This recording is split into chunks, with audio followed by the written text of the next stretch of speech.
안녕하세요. 세종참 부동산입니다.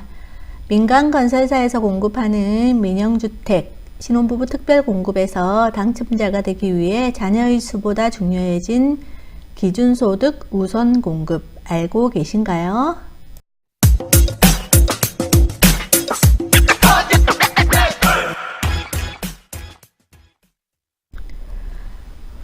민간건설사가 공급하는 민영주택, 신혼부부 특별공급에 대한 신청 자격과 당첨자 선정 방법에 대해 알아보겠습니다. 4월 분양 예정이고 조만간 모델하우스를 선보이면서 2019년 세종시 아파트 분양시장에 첫 문을 열게 될 1-5 생활권 주상복합아파트 우미 린스트라우스 신혼부부 특별공급 청약 준비하시는 분들 참고하시기 바랍니다. 8호제곱미터 이하의 민영주택에서는 건설량의 20% 범위 내에서 조건을 갖춘 신혼부부에게 신혼부부 특별공급을 합니다. 민간건설사에서 분양하는 민영주택 신혼부부 특별공급 신청 자격부터 하나하나 살펴보도록 하겠습니다. 민영주택 신혼부부 특별공급 신청 자격입니다. 첫 번째, 입주자 모집 공고일 현재 혼인기간 7년 이내일 것, 7년 이내일 것. 혼인관계 증명서상의 신고일 기준이고요. 혼인신고일 기준이기 때문에 예비 신혼부부라든지 사실상 동거관계라든지 그런 분들은 민영주택 신혼부부 특별공급을 신청하실 수 있는 자격이 없고요. 재혼 같은 경우는 당연히 새로운 배우자와의 재혼은 당연히 포함이 되고요. 그런데 만약에 전 배우자였던 동일인과 재혼하는 경우 있잖아요. 한 3년 살다가 이혼했다가 다시 똑같은 그분이랑 결혼을 하셨을 경우는 이전에 살던 혼인기간 3년도 혼인기간에 포함이 됩니다. 두 번째, 무주택 세대 구성원일 것. 무주택 세대 구성원이라는 거는요, 동일한 주민등록 등본을 기준으로 해서 동일한 주민등록 등본상의 세대수 및 세대원 전원을 말하는 겁니다. 그래서 배우자의 직계 좀비속이 만약에 동일한 주민등록 등본에 들어있으면 그분들 또한 세대 구성원이 되는 거고요. 따라서 세대 구성원 전원이 무주택이어야 합니다. 그 배우자 같은 경우는 세대를 분리를 해도 같은 세대로 보는 거고요. 따라서 주택공급 신청자뿐만 아니라 주택공급 신청자의 배우자 등 세대원 전원이 주택을 소유하고 있지 아니한 세대 구성원, 그런 분들이 무주택 세대 구성원이고요. 보시면 다만 무주택 세대 구성원이어야 되는데 다만 신혼부부, 그죠? 신혼부부 같은 경우는 그 세대에 들어있는 신혼부부는 혼인신고일부터 입주자 모집 공고일까지 계속해서 무주택자여야 합니다. 이게 무슨 말이냐면 A와 B가 신혼부부인데 A와 B가 3년 전에 혼인신고를 했어요. 결혼을 하고. 그러면 3년 전부터 입주자 모집 공고일인 현재까지 계속해서 무주택자여야만 그 신혼부부 특별공급을 신청을 할 수 있다는 겁니다. 그런데 만약에 이 신혼부부가 아버지랑 같은 주민등록 등본에 들어있어요. 그랬을 경우에는 아버지 같은 경우는 입주자 모집 공고일에만 무주택이면 됩니다.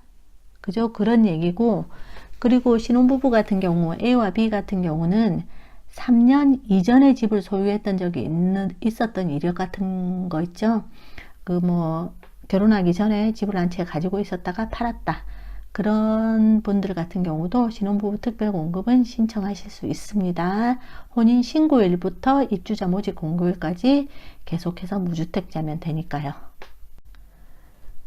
하나만 더 말씀을 드리면요. 60세 이상의 직계 존속, 그러니까 만약에 통일주민등록 등본상에 배우자의 직계 존속이 들어있다 하더라도 그분까지도 포함을 해서요. 60세 이상의 직계 존속이 주택 또는 분양권을 소유하고 있는 경우에는 주택을 소유하고 있지 않은 것으로 봅니다. 세 번째, 해당 세대의 월 평균 소득이. 해당 세대의 월 평균 소득이라는 거는요, 만 19세 이상인 성년인 무주택 세대 구성원 전원의 합산 소득을 말하는 겁니다. 그래서 해당 세대의 월 평균 소득이 전년도 도시근로자 가구당 월 평균 소득의 120% 같은 경우는 혼자 벌 때, 외벌이일 때 기준이고요. 만약에 배우자 소득이 있는 경우는 맞벌이일 때는 130% 이하일 것입니다.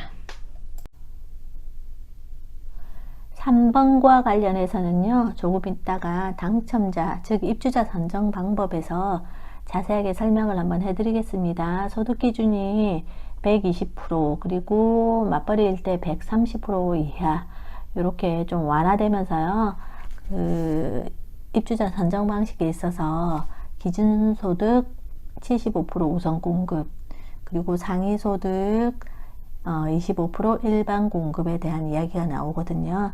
그래서 당첨자 선정 방법 설명해 드릴 때 자세하게 설명을 해 드리겠습니다. 민영주택 신혼부부 특별공급 신청 자격 네 번째 조건은요, 주택청약 종합저축에 가입하여 6개월이 경과하고 해당 주택에 신청 가능한 지역별, 면적별 85제곱미터 이하, 그죠? 면적별 예치금액 이상인 분. 만약에 주택청약 종합저축 통장이 아니고 청약예금이나 청약부금 통장 가지고 계신 분들이 있으시잖아요. 그런 분들 같은 경우도 6개월이 경과하고 예치금액 이상 금액을 미리 입주자 모집 공고일 이전에 미리 넣어 놓으시면 민영주택 신혼부부 특별공급 신청하실 수 있는 자격이 있습니다. 지금까지 민영주택 신혼부부 특별공급을 신청하실 수 있는 자격에 대해서 말씀드렸습니다. 위의 자격을 모두 갖추신 분들 사이에서 경쟁이 발생을 하였을 때 어느 분을 입주자로 선정할 것인지 당첨자 선정 방법에 대해서 말씀을 해드리겠습니다. 2018년 5월 4일 주택 공급에 관한 규칙이 개정됨으로 인해서요, 기준소득과 상위소득이라는 말이 나오게 됐고, 기준소득, 상위소득 요 개념을 정확하게 알고 계셔야 됩니다. 민영주택 신혼부부 특별공급에서 소득이 당첨자, 즉 입주자 선정에서 중요한 기준이 되었습니다. 보시면 특별공급 대상 세대수의 75%를 기준소득이신 분들한테 우선 공급을 하거든요. 기준소득이라는 게 뭐냐면 통계청 자료를 바탕으로 해서 전년도 도시근로자 가구원수별 가구당 월 평균 소득을 기준으로 해서 배우자 소득이 없는 경우, 그러니까 혼자 버시는 경우 있죠. 혼자 버시는 외벌이인 경우는 100% 이하인 분, 그리고 배우자 소득이 있는 경우, 맞벌이일 때는 120% 이하의 소득이 있는 분들한테 75%를 우선 공급합니다.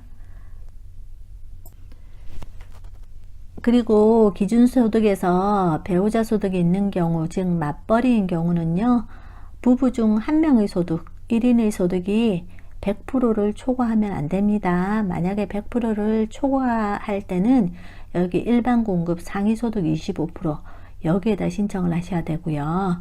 그리고 가구 원수라는 거는 무주택 세대 구성원 전체를 말하는 거고요. 임신 중인 태아 있잖아요.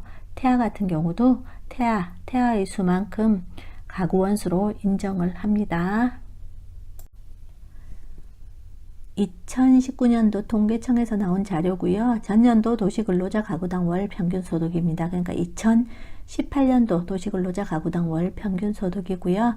가구 원수에 따라서 3인 이하일 때 4인, 5인, 6인 이렇게 해서 70%, 130%까지 이렇게 해서 되어 있고요.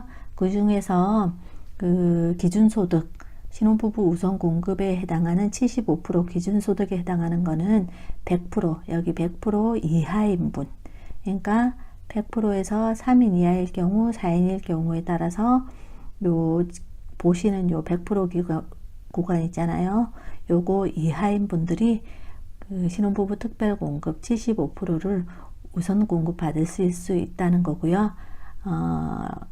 좀 전에 말씀드린 것처럼 맞벌이일 경우는 120% 여기까지 해당을 하는 거고요. 그래서 맞벌이일 경우는 120% 이하인 분, 요 밑에 해당하는 분들이 75% 신혼부부 특별 공급 물량의 75%를 먼저 가져가실 수 있습니다. 그리고 신혼부부 특별 공급 25%, 공급 세대수의 25%는 상위소득이 뭐냐면 혼자 버실 때 120% 이하인 분, 그리고 맞벌이실 때 130%, 가구원수에 따라서 130% 이하인 분들, 그래서 이 상위소득에 해당하는 이분들하고, 그리고 아까 우선공급에서 떨어지신 분들 있죠. 기준소득 가지고 계신 우선공급에서 떨어지신 분들하고 경쟁을 해서 당첨자를 선정을 하고요. 상위소득 같은 경우도 배우자 중 한 분이 그 한 분의 소득이 120%를 초과해서는 안 됩니다. 따라서 민영주택 신혼부부 특별공급 같은 경우는요, 당첨자를 기준소득과 상위소득 이렇게 해서 별개로 이렇게 생각을 하셔가지고요. 기준소득 같은 경우는 총 민영주택 특별공급 세대수의 75%를 가지고 경쟁을 하는 거고요. 상위소득 같은 경우는 25%를 가지고 경쟁을 하는데, 그 중에서도 그 기준소득에서 여기서 떨어지신 분들이랑 그 25%를 가지고 같이 경쟁을 합니다. 그래서 민영주택 신혼부부 특별공급 같은 경우 기준소득 맞벌이이신 경우는 120% 이하, 외벌이이신 경우는 100% 이하의 소득을 가지신 분들이 당첨 확률이 높아집니다. 민영주택 신혼부부 특별공급을 신청하신 분들 중에서 기준소득이신 분들이 있죠. 기준소득 같은 경우는 공급세대수의 75%를 우선 공급을 받으니까 여기서 다 당첨이 되시면 좋은데, 당연히 우선 공급 간에도 경쟁이 발생을 할 겁니다. 그랬을 때는 그 1순위는 미성년 유자녀, 그죠? 그러니까 자녀가 있는 분들이 1순위가 되는 거고요. 태아도 당연히 포함을 합니다. 그리고 1순위 간에도 경쟁이 발생을 할 겁니다. 그죠? 그랬을 때는 1순위 간에 경쟁이 있을 때는 제일 먼저 50%는 1년 이상 세종시에서 거주하신 분들, 단위 지역으로 가고요. 그리고 두 번째는 미성년 자녀 수가 많은 분, 그죠? 그분에게 두 번째로 가고, 그리고 자녀 수가 같을 때는 자녀 수가 같은 분들끼리 추첨을 해서 가져갑니다. 그리고 기준소득에서 이렇게 떨어지신 분들 있죠? 이렇게 해서도 분명히 떨어지신 분들이 나올 겁니다. 그래서 여기서 떨어지신 분들은 상위소득과 같이 또 경쟁을 하게 됩니다. 상위소득 당첨자 선정 방법입니다. 상위소득은 외벌이일 때는 120% 이하, 맞벌이일 때는 130% 이하인 분들, 그런 분들이 상위소득에 해당하는 거고요. 상위소득은 공급세대수의 25%를 가지고 기준소득에서 떨어지신 분들이랑 같이 경쟁을 하는데요. 상위소득 일반 공급 간에 경쟁이 있을 때 1순위는 미성년 유자녀, 자녀가 있는 분들이 1순위가 되는 거고요. 태아 당연히 포함합니다. 그리고 1순위 간에도 경쟁이 발생을 했을 때는 세종시 1년 이상 거주하신 분들의 공급 세대 수의 50%를 가져가고요. 두 번째, 미성년 자녀 수가 많은 분, 그리고 세 번째, 자녀 수가 같을 때는 추첨을 하게 됩니다. 입양의 경우도 자녀 수에 포함이 됩니다. 하나 빠뜨린 것 같아서 말씀드립니다. 지금까지 세종시 아파트 청약 관련 민영주택 신혼부부 특별공급 신청 자격과 당첨자 선정 방법에 대해서 말씀드렸습니다. 벚꽃이 한창이 날릴 때면 세종시 1-5 생활권 우미건설에서요, 세종 우미 린스트라우스 주상복합 아파트를 시작으로 청약시장, 세종시 아파트 청약시장이 활짝 문을 열게 됩니다. 세종시 아파트 청약을 준비하고 계시다면 미리미리 정보 수집하시고 전략을 잘 수립하시어 행복한 결식 꼭 이루시기 바랍니다. 원하시는 모든 분이 세종시에 입성하는 그날까지 필요하고 유익한 정보로 세종 참 부동산도 늘 함께 하겠습니다. 감사합니다.